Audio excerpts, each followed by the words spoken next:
What's up and welcome to KplusGaming Corner, and in this Remnant 2 video, I'm sharing one of my latest Invoker builds, this one featuring the Engineer and our trusty turret. This build is great for boss fights and taking out elites quickly and efficiently on Apocalypse difficulty, and it's not bad when it comes to clearing out trash mobs, so if you like having heavy weapons doing your light work while you dance around the battlefield, then you've come to the right place.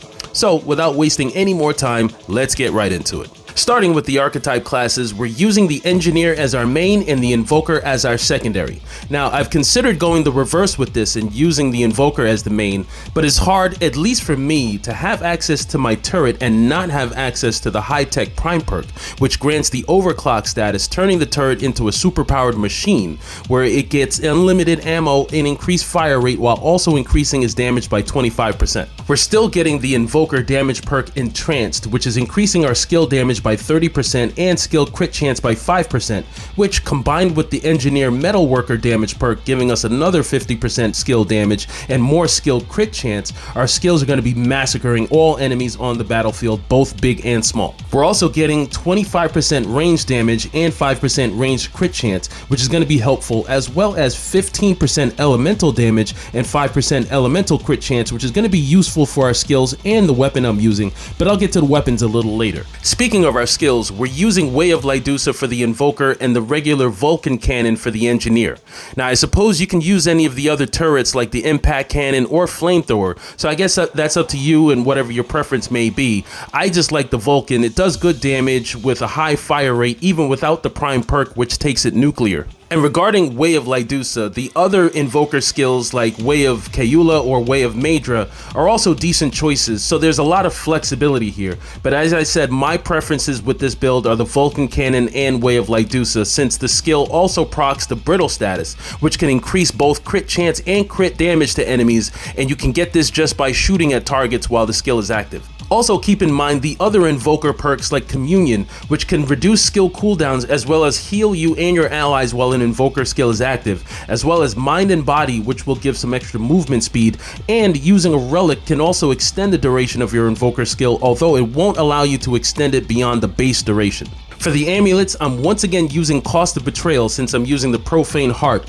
This reduces your relic charges down to 1, which won't be much of an issue as I'll explain when we get to the relics. And for that inconvenience, you're getting a nice 25% boost to all damage being dealt out. The only real downside is when you do use your one relic, you'll have to deal with a 25% increase to incoming damage for 15 seconds while you wait for your relic charge to come back. And depending on the situation, that 15 seconds can feel like a lifetime. Now, if you don't feel like dealing with all that, but still want a decent damage boost, I always say the Ankh of Power is a nice alternative for a 15 to 25% damage increase. The Silver Ribbon gives a 25% increase to skill damage, so definitely one to look at with what we got going on. And the Shade Bloom Crystal could be an interesting option since we still have a decent mix of both regular and elemental damage, and that's a 35% damage bonus depending on which one it's switching between every 5 seconds. There's also the Magnifying Glass, which is a new amulet that came with the latest DLC and is a random drop on Losum, so it gives you a reason to re-roll and run around over there a little bit. Hopefully it shouldn't take you too long to find it. This one increases skill and mod duration by 30% in addition to increasing AoE size by 20%, which helps both the mod we're using and also makes our overclock turret last longer and would make the Way of Lydusa skill a bit more effective. For the rings, we're going with the Atari Booster, which has gone through a nice transformation since the latest DLC and patch. This used to grant a 10% damage boost and 10% crit chance to your turret, but you had to be carrying it around to get those bonuses. Now we get those bonuses whether we set it down or carry it, so you can plant your turret now and have it enhanced while you're free to carry on with your regular weapons, which is nice. We're using the Shade Stone for an extra 15% skill damage bonus. The Crimson Dreamstone will increase skill damage by up to another 20% based on crit hits. And then we have the Burden of the Destroyer, which will increase all damage by 15% at the cost of some of your firearm range. If you didn't feel like sacrificing that range, you could also consider something like Zamia's Malice for extra weak spot damage, Probability Cord for extra crit damage, or Stone of Continuance, which would increase skill duration by 15%, making your overclocked turret and Way of Lydusa's skill last a little bit longer. For the weapons, they're somewhat flexible in this build since the stars of the show are going to be the skills. I'm using the Monolith as the main weapon at the moment since this weapon can proc the exposed status on enemies, and exposed targets are receiving 15% additional damage from all sources. The Sandstorm mod comes with deals some AoE elemental damage to enemies within 10 meters, and that can be increased with the Amplitude trait, which I'll mention when we get to the traits. I'm using 1000 cuts for the mutator for the increased crit chance and crit damage, plus it helps cut down on a pretty long reload speed once you get the mutator to level 10. You could also go with momentum if you don't mind the reload speed and if you don't have 1000 cuts yet. It also increases both crit chance and crit damage. Either one should work fine here. For the secondary weapon, that's totally up to you. I'm having a lot of fun with the Corrupted Rune Pistol right now. It's got a nice fire rate and reload speed and does good damage without putting too much effort into it.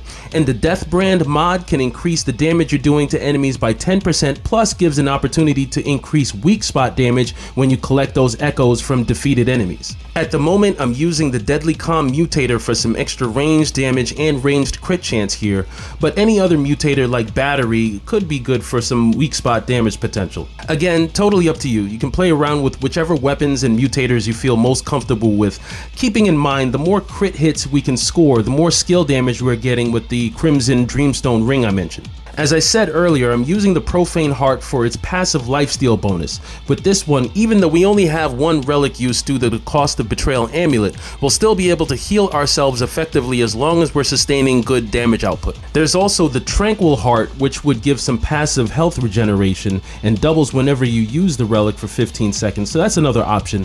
And it's pretty nice in tandem with the Root Water Concoction that also gives some health regen, but that's totally optional. For the Relic Fragments, it's a chance to squeeze in some more ranged crit chance, crit damage, and then I have some more skill damage to enhance both our skills a bit. One of the reasons I like the Invoker Engineer combination so much is because the Engineer is one of the few archetypes, along with the Handler, that can benefit from both the skill damage and skill duration buffs the Invoker class gives you. With the other classes, you're taking advantage of only one or the other and can make it feel like whichever one you're not utilizing is wasted potential. If you feel like you don't need the extra skill damage, something like extra weak spot damage or maybe skill duration could also work here depending on the situation. This is how I have my trait points set up. I'm actually thinking about starting a petition to get us more trait points we can allocate, since with the new additions I'm starting to feel like we don't have enough trait points to go around, but that's a mission for another day. In the meantime, I'd recommend speccing into some extra skill casting speed, since the animation to put your turret down can be kinda slow.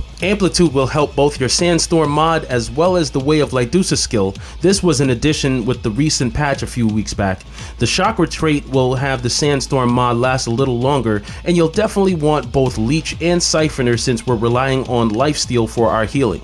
So there you have it, that's the build. High-tech spirit of creation that takes skill builds to the next level as you pretty much evaporate all enemies near and far, and a fun way to run through Apocalypse difficulty. Let me know in the comments if you're running anything similar and how you have yours set up, or if you have any questions on where to find some of the rings, amulets, or mutators that I mentioned. Thanks so much for watching if you made it this far, and do give this video a like and a thumbs up if you haven't already. It definitely helps with the YouTube algorithms and pushes us out to more people that might be looking for new ideas on how to put their builds together, as well as new players to the game that are looking for help. And if you enjoyed this video and found it helpful, please consider subscribing and ringing those notification bells to make sure you're getting all the updates on when I'm going live or dropping new videos. I love you guys, and thanks again for all your support. I'll catch y'all on the next one. Until then, peace!